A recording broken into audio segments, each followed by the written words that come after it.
Pablo Ramirez wasn't just another skater. He was a force of nature, a smiling blur of energy flying down the steepest hills of San Francisco. Like, gravity was just another toy in his pocket. He was a musician, an artist, and a soul that made people feel alive just by being around him. But on April 23rd, 2019, his life was cut short in San Francisco, leaving the skateboarding world shocked and heartbroken. So today I want to take you through the tragic story of Pablo Ramirez, his life, his impact, and the day it all came to an end, and why his name still means so much in the skateboarding world even years later. Now, to understand Pablo, you first need to understand San Francisco.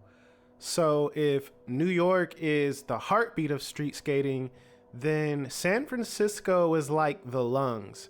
It breathes chaos, speed, and danger into skateboarding. The hills in that city are no joke. We're talking blocks and blocks of steep pavement, traffic lights, stop signs, cars flying by, and skaters treating it like their playground. Hill bombing in San Francisco isn't some casual cruise. It's pretty terrifying.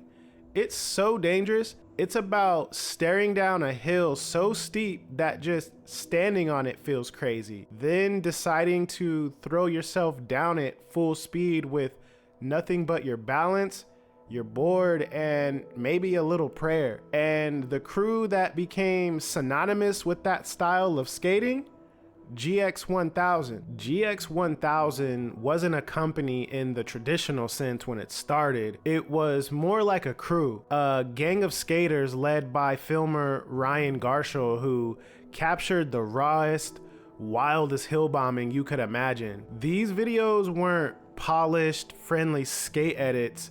They were chaotic, loud, and full of danger. You'd see slams that made you flinch, boards shooting into traffic, skaters weaving through cars like they were part of the road, and in the middle of it all, you had Pablo Ramirez. Pablo was born in New York in 1993, but eventually made his way to California. He wasn't just a skater, he had this whole creative side. He was a musician, a painter, someone who saw the world with more color than most people. Skating wasn't his only form of self-expression, but it was the one that took him to legendary status. When he got to San Francisco and fell into the GX1000 orbit, everything clicked for him.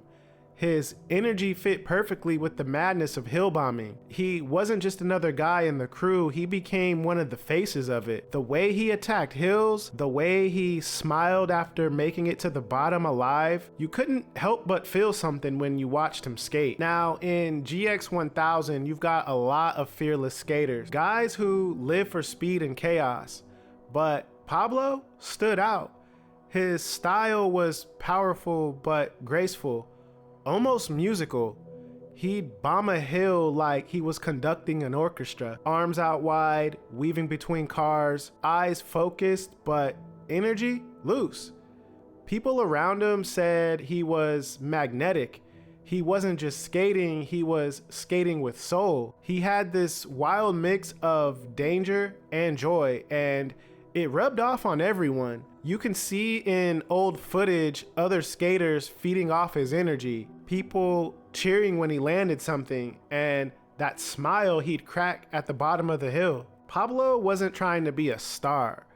He wasn't chasing fame or money. He was just living his life, and that's what made him so different. In a skate world where people sometimes get caught up in contests, sponsors, and politics, Pablo just wanted to skate, make music, and be with his friends. He played the drums, he painted, and he skated every day. He lived life like time was borrowed, like he knew he had to make the most of it.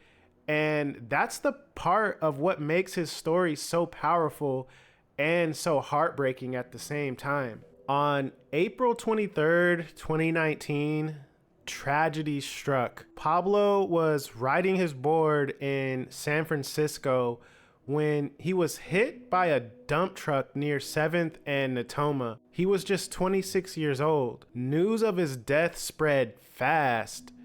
For the skateboarding community, it was like a gut punch. This wasn't just any skater, this was Pablo, the kid with the smile. The guy who made bombing hills look like a dance. The friend who inspired everyone around him, and suddenly, he was gone. The reaction was immediate and overwhelming. Skaters from all over the world posted tributes. GX1000 lost not just a teammate, but a brother. In San Francisco, murals went up. People painted his face on walls, boards, and ramps. They even wrote his name in big, bold letters. Pablo lives. There were skate jams in his honor. Friends and fans gathered to bomb hills together, carrying his spirit with them. Videos popped up online filled with clips of him smiling, playing the drums, and weaving down hills like he owned the pavement. It wasn't just mourning, it was a celebration, a way to keep him alive through the thing that he loved the most. Even years later, Pablo's presence is still felt. GX continues to put out videos, and every time you see a hill bomb, you think of Pablo. His name comes up in conversations about raw skating, about living with passion, about skating with your whole heart. He became a symbol of something bigger than just tricks or clips. He became a reminder to live fearlessly, to do things your way, and to smile even when the world is flying by at 40 miles per hour. When you watch Pablo skate, you're not just watching skateboarding. You're watching life. You're watching someone refuse to be boxed in, refuse to live small, and that's why people connected with him so deeply. And that's why his loss hurt so much, because Pablo reminded us what it looks like when someone is truly alive. He wasn't perfect, none of us are, but he gave his full self to everything he did. Skating, music, art, friendship. When you think about it, that's the lesson we're left with. None of us know how much time we have. None of us know what tomorrow holds, but while you're here, you can live the way Pablo did. Full speed, full passion, with no regrets. So that's the tragic story of Pablo Ramirez. It's a story of talent, energy, art, and unfortunately tragedy. But it's also a story of legacy. Pablo's life may have ended on that April day in 2019, but his spirit, the way he lived, the way he skated, and the way he smiled, that will never die. Pablo lives.